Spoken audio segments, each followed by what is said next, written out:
చంద్రబాబు గారిని అరెస్ట్ చేస్తున్నారు, అరెస్ట్ చేశారని వచ్చింది. ఇమ్మీడియట్‌గా టీవీ పెట్టాను. టీవీ పెడితే నంద్యాలలో అరెస్ట్ చేయడానికి పోలీసులు వచ్చారు. సార్ బస్సు దిగుతున్నారు. బస్సులో ఉన్నారు, అరెస్ట్ చేస్తారు, నోటీస్ అది ఇవ్వడానికి ఉన్నారు, అదే అంటున్నారు. నిజంగా ఈ ఈ చంద్రబాబు గారిని అరెస్ట్ చేస్తారంట ఏందా లెజెండరీ పర్సన్ కదా సార్ ఆయన అరెస్ట్ చేయటం ఏంటి అనుకున్నాక నేను వాక్కి వెళ్ళిపోయాను, వచ్చాను. వస్తే ఏదో అరెస్ట్ చేస్తున్నారంట. నాకు ఇప్పటికీ చాలా బాధాకరమైన విషయం ఏంటంటే మరి అనొచ్చు అనకూడదు, మరి అనకపోతే కూడా నా మనసులో అది ఒక గిలిగింత ఉంటుంది.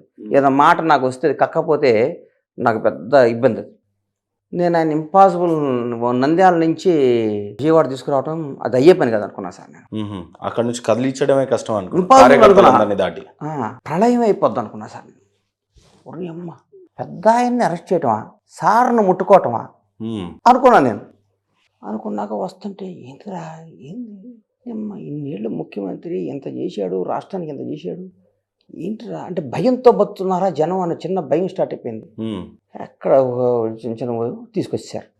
నేను భగవంతుడు సాక్షిగా చెప్తున్నా సార్, వెంకటేశ్వర స్వామి దగ్గరికి వెళ్తున్నా కదా, నేను ఇప్పుడు ప్రతి మాట నిజం చెప్తున్నా సార్. వెంకటేశ్వర స్వామి పాదాల సాక్షిగా మీకు అన్ని నిజాలు చెప్తాను. వెంకటేశ్వర స్వామితో పెట్టుకుంటే ఎట్లా ఉంటుందో మీకు తెలుసు. నేను బెయిల్ వచ్చి దొరుకుతున్నా అదే రోజు గంటలో వస్తుంది బెయిల్ అనుకున్నా. బెయిల్ చూస్తా కూర్చున్నా సార్, ఇంకా రాలా. పాపం అక్కడ ఒక లేడీ ఒక ఆవిడ ఉండేది, మేడం ఒక ఆవిడ, ఆ పేరు ఏదో మర్చిపోయా. ఆవిడ ఎట్లా పచ్చితో మాట్లాడుతుండే ఇమ్మీడియట్గా ఫోన్ చేస్తుండే. అయిపోద్ది సార్, వచ్చేస్తుంది సార్, బెయిల్ వస్తుందని చెప్పింది. లేదు సార్, సార్ని దాన్ని ఏమంటారు రిమాండ్కి పంపిస్తున్నారు. రిమాండ్కి పంపించుకుంటారు ఆయన అనుకున్నా. ఒక చంద్రబాబు నాయుడు గారు లాంటి వాడు జైలుకి వెళ్ళటం ఏంటి సార్, రిమాండ్లో దేనికి సార్, నడుచుకుంటా వెళ్ళాడు సార్. పాపం ఏమి మన స్థాయి కాదు, మనం మాట్లాడలేం, మనం ఏం చేయలేం. అందరు పిన్ డ్రాప్ సైలెన్స్. ఎవరి కాళ్ళు ఆయన దగ్గర లబ్ధి పొందారు. ఆయన వాడుకొని ఆయన ద్వారా పైకి వచ్చి ఆయన ద్వారా వాళ్ళ స్థాయిలు ఎక్కడికో తీసుకున్న వాళ్ళు కూడా ఎవరు మాట్లాడాలి.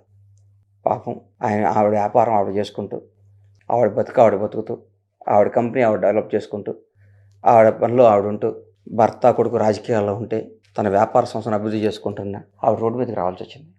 భర్త జైల్లో ఉంటే జైలు పెట్టి ఒక చిన్న క్యారవాన్, ఇప్పుడు నేను ఉంటాను క్యారవాన్ అంటే క్యారవాన్లో ఆవిడ వచ్చి అక్కడ ఉండిపోయింది సార్ మొత్తం. అంతేగా మేడం అక్కడే ఉన్నారు 52 రోజులు. మేడం అక్కడే ఉన్నారుగా. లాస్ట్ న్యాయం గెలవాలో ఏదనుకుంటూ తిరిగారు కొంతకాలం. అట్లుంటాం యువకాలం. ఒక మామూలు వ్యక్తి లోకేష్ బాబుని విమర్శించినాడు అన్నట్టు ఉండేది కదండి. ఒక మామూలు వ్యక్తి యోగాలను స్టార్ట్ చేస్తూ ప్రతిరోజు ఏఏలో ఉంటుంది చూడండి సార్, ఇట్లా ఈరోజు ఏఏలో వస్తుంది, ఈ మధ్య ఏఏలో వస్తుంది. ఆ టైప్లో రోజుకి 100 రోజులకి 200 రోజులకి 300 రోజులకి ఇట్లా పరిణితి చెందిన ఒక వికసించిన పుష్పంలాగా ఒక మామూలుగా లేకుండా లేచిపోయిన టర్న్ డే బై డే ఎక్కడికో వెళ్ళిపోయిన లోకేష్ బాబు. అసలు వాళ్ళ తండ్రిని తీసుకొచ్చే టైంలో ఆయన పడ్డ దగ్గర నుంచి రోజు ప్రతి బెయిల్ రోజు నేను ఢిల్లీలో, ఇది సాక్ష్యం సార్, నా కళ్ళ సాక్ష్యం, నేను సాక్ష్యం. ప్రతిరోజు లోకేష్ బాబుని చూసేవాడిని. ఆయన డీల్ చేసిన విధానం అవన్నీ చూసి నేను అనుకున్నా, అమ్మ ఏం కొడుకుని కదా అనుకున్నా లోపల. ఆ రోజు అనుకున్నా సార్. ఈరోజు చెప్తున్నా మహేంద్ర గారు, లోకేష్ బాబు ఇండియాలో one of the greatest politician అవుతున్నాడు. ఈ రోజు ఆయన ప్రవర్తన చూడండి, అవుతాడు కదా. ఇండియాలో గ్రేటెస్ట్ పొలిటీషియన్ కాకపోతే నన్ను అడగండి. ఎప్పుడు నా నోటి నుండి వచ్చిన మాట ఎప్పటివరకు మిస్ అవ్వాలా సార్? అవదు నాకు. నా నోటి గవక నేను మనస్ఫూర్తి కంటే అది అవ్వదు. వీళ్ళు చెప్తున్నా, నారా లోకేష్ బాబు అనే లోకేష్ గారు అనేవాడు ఇండియాలో పెద్ద రాజకీయ నాయకుడు అవుతాడు. ఏంటి సార్ ఆయన ఒక మనిషి ఇట్లా కూడా మారచ్చా? అది సార్ ఆ తల్లి పెంపకం. సార్ ఆ రోజు బయటకు రావాలని నేను ఒకటోసారి ఒక 5 సార్లు వెళ్ళే సార్ సుప్రీంకోర్టుకి. బెయిల్ వస్తుంది. బయట రకరకాల రూమర్స్, పిచ్చి మాటలు చెప్పడం కరెక్ట్ కాదు. ఆయన ఉండడు, ఇంకా రిమూవ్ చేసేస్తారని రకరకాల. నోటికి ఏదొస్తుంది, ఎవడు నోరే కదా సార్. దానికి నోటికి మనం మాట్లాడడం గల డెబిట్ కార్డులో డబ్బుల్లా కట్ అవుతాయి అంటే ఎవరో నోరు మాట్లాడరు, అంతే కదా సార్. డెబిట్ కార్డు అరే మనం తప్పు మాట్లాడితే నీ అకౌంట్లోంచి 1000 రూపాయలు కట్ అవుతాయి అంటే చాలామంది తప్పు మాట్లాడరు. అబద్ధం ఆడితే నీ అకౌంట్లోంచి 1,00,000 రూపాయలు నీదేదో పోద్దని మన రూల్ పెట్టాము, అది భగవంతుడు స్కీమ్ పెట్టాడు అనుకోండి, అబద్ధాలు ఉండవు, తప్పులు ఉండవు, అంతే కదా సార్. నోటికి ఏదొస్తుంది మాట్లాడేవాళ్ళు. నాకు కూడా భయం వేసింది సార్. ఇంకా బయటికి రావడం, వస్తే బయటికి రావడం, లోపల ఏం చేస్తారని భయపడేవాడు నేను సార్ని.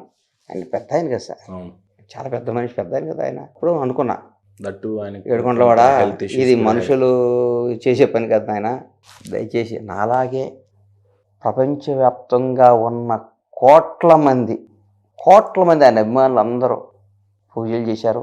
ప్రతి ఒక్కళ్ళు కదిలొచ్చారు. ప్రతి ఒక్కళ్ళు మన ఇంట్లో జరిగిందిరా. ఆ 52 రోజులు ప్రతి ఇంట్లో కొన్ని కోట్ల ఇళ్లలో అర్ధాకలతో పడుకున్నారు సార్, బాధతో ఉన్నారు సార్.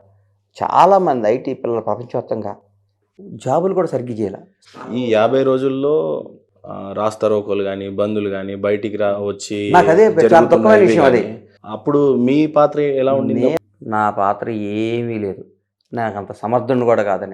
నేను సమర్థుడిని కూడా కాదు. పాపం ఐటీ పిల్లలు కానీ ఐటీ చాలామంది సార్ రావాలి అద్భుతంగా చేశారు సార్. నాది నేనే పాత్ర చేయలేదు సార్. నేను మళ్ళీ ఊరికే నేనే కష్టపడని ఎన్ని పిచ్చి మాటలు నేను మాట్లాడను. నాది ఏ పాత్ర లేదు. దేవుణ్ణి నమ్ముకున్నారు. దేవుణ్ణి మనం అంతకంటే ఏం చేయగలుగుతాం సార్? అంతకంటే నేనేం చేయలేను కదా సార్.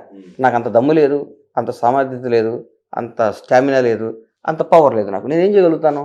భగవంతుడు నువ్వే కాపాడు సార్ని. భువనేశ్వర్ గారు చల్లగా ఉండాలి, ఆ కుటుంబం బాగుండాలి, రాష్ట్రానికి అవసరం, దేశానికి అవసరం. ఒకటి మాత్రం అన్న ఒకరోజు కేవీఆర్ పార్క్లో బయటకు వచ్చాను. వాక్ చేసి వస్తే కుర్రాళ్ళు అందరూ ఒక 25 మంది 30 మంది తీసుకొచ్చి మైకులు పెట్టారు. అప్పుడే ఆ రోజు బుధవారం బాగా గుర్తు నాకు. ఎందుకంటే అక్కడ మా దగ్గర పార్క్లో వినాయకుడు ఉంటాడు. ఒక బొట్టు పెట్టుకొని బయటకు వస్తే, సార్ చంద్రబాబు అరెస్ట్ మీద మీరేమంటున్నారు సార్ అని. నాకు ఎక్కడో గాలిద్ది. నాకు వచ్చి ఏందయ్య అరెస్ట్? ఇక్కడ కేబీఆర్ పార్క్ దగ్గరను అవుటర్ రింగ్ రోడ్లలో గచ్చిబౌలి మన ఈ ట్రైనుల్లో చేస్తే అమెరికాలో కాదు.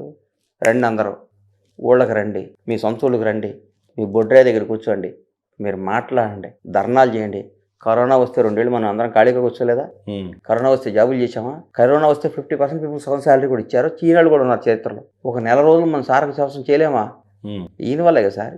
చిన్న మా విలేజెస్లో, మా ప్రాపర్ గుంటూరు దగ్గర కదా, మా విలేజెస్లో చాలామంది 2 బర్రెలను పెట్టుకొని పొన్నూరు గుంటూరు వచ్చి పాలు వండుకొని చిన్న అమ్ముకుంటా పిల్లల్ని ట్యూషన్ చదివించి, ఈ శ్రీ చైతన్య లాంటి స్కూళ్ళల్లో అట్లు ఇట్లు చదివించి వాళ్ళకి ర్యాంకులు కట్టి రాత్రి వాళ్ళు ట్యూషన్ చెప్పి చదివించి వాళ్ళు కొట్టడం, అమెరికా వెళ్ళిపోవడం, లైఫ్ సెటిల్ అయిపోవడం, బ్రహ్మాండంగా బతకటం. కొన్ని ఒక 10-15 ఏళ్ళు ఒక ఉధృతంగా జరిగిందండి. ఈరోజు అమెరికాలో కోట్లు సంపాదించే పిల్లలందరూ కూడా ఎంతో అద్భుతంగా సెటిల్ అయ్యి ఊహించాల. ఫ్లైట్లు ఎక్కుతామని కానీ, ఈ లగ్జరీ లైఫ్ అనిపిస్తామని కానీ, ఇంత అద్భుతంగా పుస్తామని ఊహించిన వాళ్ళందరూ కూడా చిన్న కుటుంబాల నుంచి వచ్చి కూడా ఇతర దేశాల ప్రపంచవ్యాప్తంగా అద్భుతంగా బతున్నారంటే దానికి చంద్రబాబు గారే కారణమని నాకు బలమైన నమ్మకం సార్. అందరి నిరసనలు ఒక వ్యక్తిలో ఉంటే మీరు మాత్రమే సంకల్ప యాత్ర చేయాలని రాష్ట్రంలో ఎవరు చేయని విధంగా మీ ఇంటి గడప నుంచి ఏం చేయమంటారు మహేంద్ర గారు? అది నా మొక్క. అది ఏం చేసినా ఎందుకు ఇట్లా విచిత్రంగా? అది మరి దేవుడు నాకు కల్పించిన అవకాశం ఏమో నాకు తెలియదు. నేను నిజంగా మాట్లాడితే కాంట్రవర్సీలలో ఇరుక్కునే స్టేట్మెంట్స్ ఇస్తే గట్టి స్టేట్మెంట్ ఇస్తారు. ఈ రోజు ఇది ఎలా ఉంది అని అంటే రాష్ట్రంలో ఎవరు చేయరు బండ్ల గణేష్ చేసే విధంగా అన్నట్టుగా ఇది ఉంది. సంకల్ప యాత్ర యొక్క నిశ్చయం చేసుకున్నారు, బాగుంది. యాత్ర కొనసాగింపు బాగానే ఉంది, ఖచ్చితంగా చేశారు. ఈ రోజు 8వ రోజు అనుకుంటా, ఐఎమ్ నాట్ రాంగ్. 8వ రోజు ప్రయాణం ఎట్లా సాగుతుంది? నిశ్చయించుకున్న రోజు ఎలా ఉంది? ఇప్పుడు ఎలా ఉంది? గడప నుంచి స్టార్ట్ అయ్యారు, మధ్యలో ఉన్నారు. స్వామివారి బ్రహ్మాండంగా దగ్గరికి ఇంకా 12 రోజులు చేసి స్వామివారి మెట్టు ముట్టుకొని ముద్దు పెట్టుకుంటాం. అంతే, బ్రహ్మాండంగా చేస్తాం, డౌట్ లేదు. ఎందుకంటే మొక్కుతున్నాం కదా సార్ కోసం. అవును. 8 రోజుల ఈ యాత్ర యొక్క అనుభూతి ఎలా ఉంది? చాలా బాగుంది సార్. అంటే అంతకుముందు రోజు వస్తారు ఏదో సైలెంట్ గా నేను వెళ్తా ఉంటే ఏంట్రా నాయన అని అనుకున్నారా? జనం వస్తారు ఇవన్నీ ఊహించలేదు సార్. అంత ముందు రోజు అది అది ఉండేది కదా, ఛార్జీ పెట్టి ఉండేది కదా, దాన్ని రోజు ఇంట్లో పడుకొని 1 వీక్ ముందు వచ్చేవాడిని. తిరుపతి ఎన్ని రోజులు నడవచ్చు, మనం ఏమేమి జాగ్రత్తలు తీసుకోవాలి అవన్నీ ఊరికి చూసేవాడిని. అంటే లోపల చిన్న భయం ఏంటంటే, భయం అంటే మనం చేయకపోతే తప్పు అయిపోతాం కదా సార్. అంతే కదా. మొదలుపెట్టి ఇక మీకు తెలియదు ఏముంది, మనం చెయ్యాలి. నేను ఇంట్లో చెప్పాను, నేను రోజుకి 25 కిలోమీటర్లు నడుస్తున్నాను, ఒక 5 రోజులు ఎక్కువ కావచ్చు, కానీ స్వామివారి పాదాలు ముట్టుకొని ఏడుకొండల స్వామిని టచ్ చేసి ఇంటికి వస్తా. తీర్చాల్సిందే మొక్కు, సమస్య లేదు. అసలే కరోనా సమయంలో మీ హెల్త్ బాగాలేదు, 3 సార్లు వచ్చింది కరోనా, 3 సార్లు. అప్పుడే చావు బతుకులు ఇవన్నీ చాలా న్యూస్లు విన్నట్టుగా కొంత టాక్ మీ ఫ్రెండ్ సర్కిల్. అనారోగ్యం ఉంది. ఇప్పుడు మీ హెల్త్ కండిషన్ ఏంటో మాకు తెలియదు, కానీ ఫ్యామిలీలో మీ మేడం గారు కానీ పిల్లలు కానీ భయపడలేదా? వాక్ చేసుకుంటూ పోవాలా దారి మధ్యలో, అసలే ఎండ, మీరు సినిమా ఇండస్ట్రీకి చెందిన కొంత ట్యాన్ కూడా భయపడే అవకాశం ఉంటుంది. అయ్యి అసలు ఏముండదు. ఒక విషయం చెప్పంటారా? చంద్రబాబు గారి కోసం, ఆ కుటుంబం కోసం నేను ప్రాణం ఇస్తానన్నా నా కుటుంబం ఆనందంగా యాక్సెప్ట్ చేస్తా సార్. ఇది వాస్తవం. కుటుంబం కూడా అది నా కుటుంబానికి తెలుసు, సార్ అలా తెలుసు. వదిలేసేయండి, దీన్ని అడగద్దు మీరు దయచేసి. ఇంకోసారి నేను చెప్తున్నా ఏమంటారా, ఆ కుటుంబం కోసం నేను ప్రాణాలు ఇస్తానన్నా నా తల్లిదండ్రులు, నా భార్య పిల్లలు సంతోషంగా ఒప్పుకుంటారు. ఇది మీద డిస్కషన్ అవుతుంది. అది మా సార్కి తెలుసు, మా భువనకి తెలుసు, నాకు తెలుసు, మా కుటుంబానికి తెలుసు. వదిలేసేయండి. ఒక రోజులో 25 అంటే బహుశా నేను ఇందాక కూడా విన్నా, లోకేష్ గారి సంకల్ప యాత్రను కూడా దగ్గరుండి మేము కూడా కొన్ని మానిటరింగ్ చేశాను. ఆయన 11 కిలోమీటర్లకే సాధ్యమైంది. 25 కిలోమీటర్స్ అంటే రాజకీయ నాయకుడు కూడా చేయలేనంత సాహసం చేస్తున్నట్టుగా ఉంది. దయచేసి మీరు రేపు ఒక్కరోజు నాతో పాటు నడవాలని మనస్ఫూర్తి కోరుకుంటున్నాను. ఓకే, కిక్ ఉంది సార్ వాకింగ్లో, అలా అద్భుతమైన కిక్. కొంత చిలిపి ప్రశ్న అడిగేదా మిమ్మల్ని? అడగండి సార్. 25 కిలోమీటర్స్ నడిచే సాగుతుందా ప్రయాణం? ఒకటి మాత్రం గుర్తుపెట్టుకోండి, అసలే బండ్ల గణేష్ గారు మరి ఇది దేవుడి సంకల్పం. ఒక్క అడుగు తప్పుడు పడ్డా ఈ ప్రయాణంలో నేను సర్వనాశనం అయిపోతాను. అయ్య బాబోయ్, అంత నిష్టుంది అయితే. మొదలుపెట్టిన రోజు నుంచి కొండకి వెళ్ళే రోజు వరకు నేను నాన్ వెజ్ లేకుండా బతకలేను. అయ్యప్ప మాల వేసుకున్నప్పుడు తప్ప. నాకు శనివారాలు కూడా ఉండేవాడు కాదు. నాన్ వెజ్ ముట్టుకోవాలా, ఏమి తినలా, నడుస్తున్నా. దేవుడి సంకల్పం సరే. ఎవరితో అయినా గేమ్స్ ఆడొచ్చు, 7 గంటల వాడితో గేమ్స్ ఆడకూడదు. ఒక్క అడుగు తప్పు పడ్డా నేను సర్వనాశనం అయిపోతాను. అది వాస్తవం. బండ్ల గణేష్ గారి భక్తి ప్రయాణం ఎలా ఉంటుంది యూజువల్లీ? నేను ఎప్పుడైతే దేవుడిని నమ్ముతా సార్, దేవుడిని నమ్ముతారు, విపరీతంగా నమ్ముతాను. నాకు ఎవరన్నా తెలియనాడు ఎదురొస్తే కూడా భయపడతాను. నాకు అంత సెంటిమెంట్స్, విపరీతమైన సెంటిమెంట్. నేను విపరీతంగా నమ్ముతాను. నేను ఆల్మోస్ట్ ప్రతిరోజు గుడికి వెళ్తాను. నేను వెళ్ళిపోయి నా కుటుంబంలో ఎవరో ఒక టెంపుల్కి వెళ్తారు. మేము మా దేవుని నమ్ముకున్న కుటుంబం మాది. మేము భక్తి, మా ప్రాపర్ దగ్గర కాకాడని ఉంటుంది. మేము బేసిక్గా మేము శివభక్తులమి. శివుడిని మేము మా ఇంటి దేవుడిగా పూజిస్తాం. అందుకని మా అన్ని పరమేశ్వర ఆయన ఉంటాయి. మేము ప్రతి సంవత్సరం, నేను చిన్నప్పటి నుంచి నా ఊహదే రాని దగ్గర నుంచి మా నాన్న ప్రతి సంవత్సరం మమ్మల్ని, నాకు బాగా గుర్తు, భుజాల మీద ఎక్కించుకొని కూడా తిరుమల తీసుకెళ్ళేవాడు మమ్మల్ని. మాకు మా ఏడుకొండల వాడిని, ఆ శివుడిని మేము నమ్ముకున్నాం. మేము అట్లా ముందుకు వెళ్తాం. మేము భగవంతుడిని విపరీతంగా నమ్ముతాం.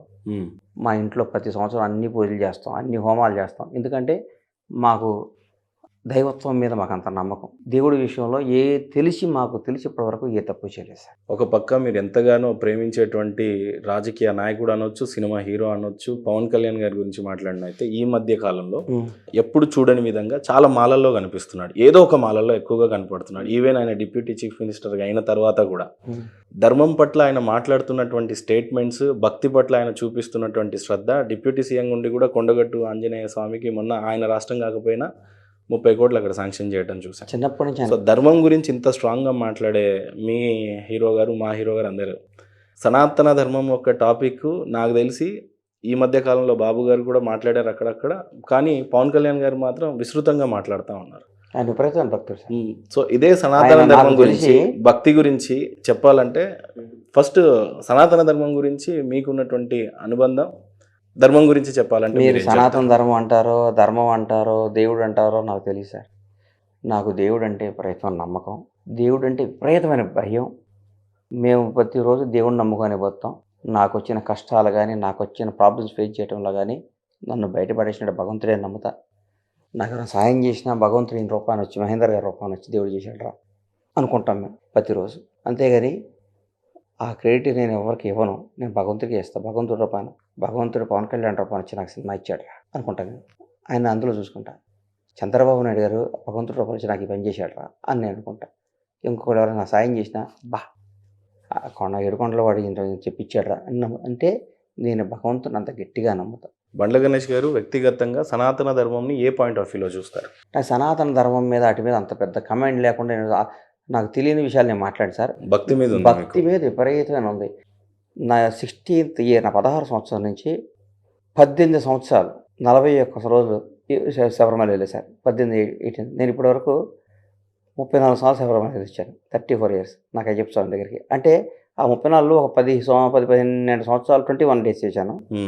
18 days without fail, without break. 41 days 18 సంవత్సరాలు వేసాను సార్. 16వ సంవత్సరం నుంచి మేము అంత బాగా పూజ చేస్తాం. మా మదర్ ఈ రోజుకి కూడా మా ఇంట్లో పూజలన్నీ ఏదాకా పచ్చి మంచిగా తాగుతుంది. నా తల్లి, మా అమ్మకి 70 సంవత్సరాల వయసు ఉంటుంది. ఈ రోజు కూడా నేను గొడవ చేస్తాను, అమ్మాయి తిని స్నానం చేయమ్మా ప్లీజ్ అని అడుగుతాను. ఇప్పుడు ఓపిక ఉంది కదా, నేను పూజ అయినాకే చేస్తానంటది. మా ఇంట్లో ఉదయం 6 మా అన్నిళ్ళల్లో పూజలు అయిపోవాలి మాకు.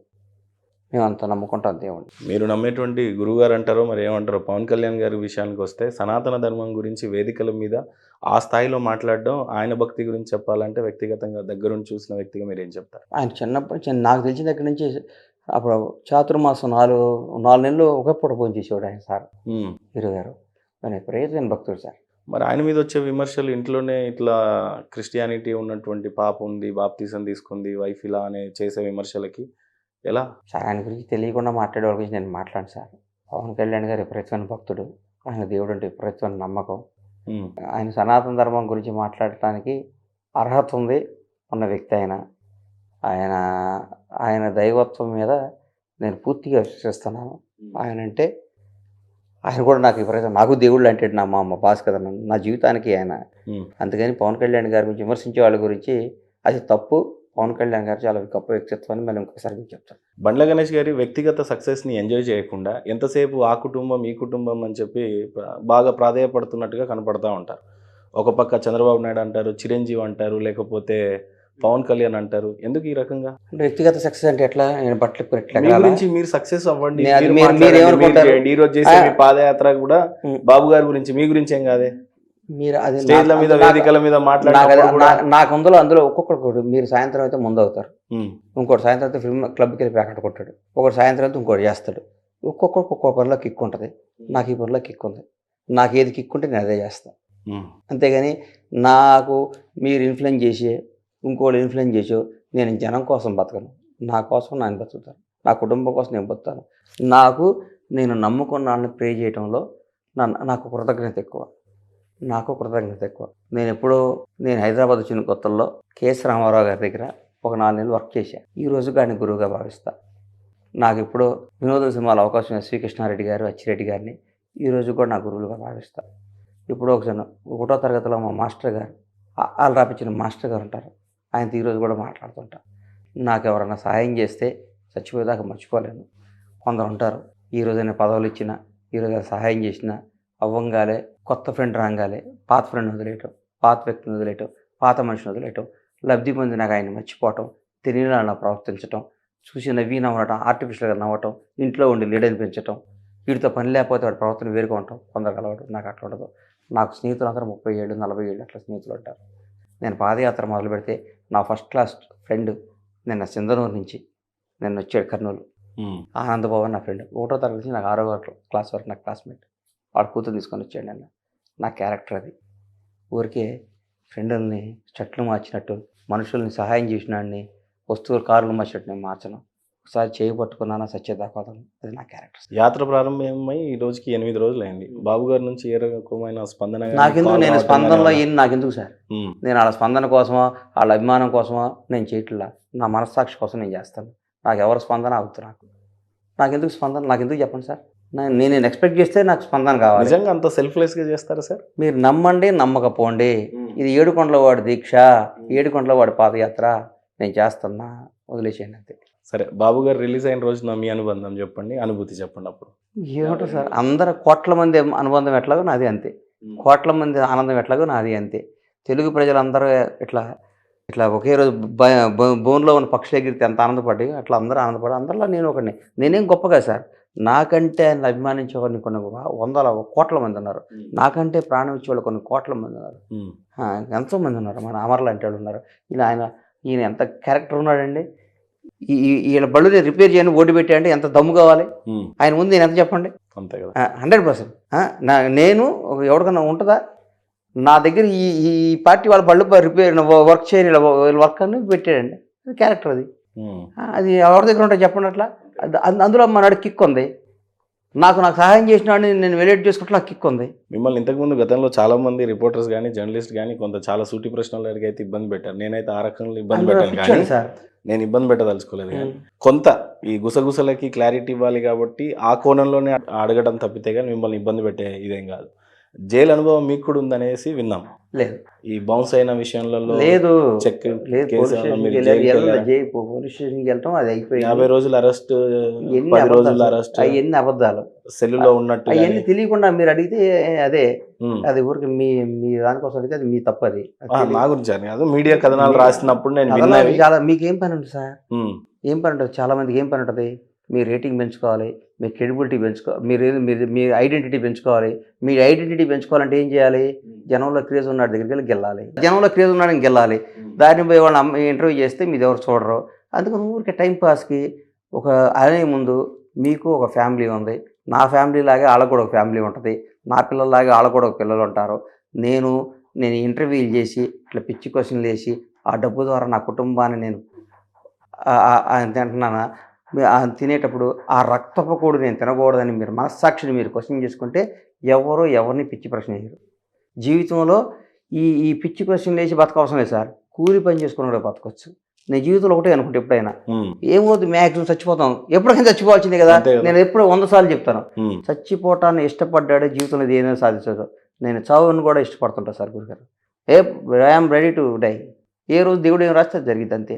అంతేగాని ఎవరినో బాధ పెట్టి, ఎవరినో బ్లాక్మెయిల్ చేసి, ఎవరినో ఉన్నది లేని రంకు అంటగట్టి, ఎవరినో పిచ్చి పిచ్చిగా మాట్లాడి ఆ దాని వచ్చి ఆ వ్యూస్ ద్వారా ఆ డబ్బును ఆ రక్తపోటు తినే బదులు చచ్చిపోవటం బెటర్. నేను మీ ద్వారా ఆ రాసి అట్లా పిచ్చి పిచ్చిగా ఎంజాయ్ చేసే వాళ్ళందరికీ ఆ రాత రాసి లబ్ధి పొందే కంటే ఆత్మహత్య చేసుకొని చచ్చిపోవటం మీ జీవితానికి వాల్యూ అని మీ ద్వారా చెప్తున్నా. సూపర్. ఈ సచిన్ జోషి గారి ఆయన కేసులో అవన్నీ అయిపోయింది చరిత్ర సార్, విషయంలో అవన్నీ అయిపోయినాయి సార్, అవన్నీ అయిపోయినాయి. ప్రతి ఒక్కరికి కూడా చంద్రబాబు గారిని తిడుతున్నారు, రేవంత్ రెడ్డి గారిని తిడుతున్నారు, ప్రతి ఒక్కరిని తిట్టేవాళ్ళు ఉంటారు. తిట్టేవాళ్ళు అయితే లైఫ్ శత్రువు అనేవాడు మనిషికి ఉండాలి సార్. అవన్నీ అనవసరమైన టాపిక్.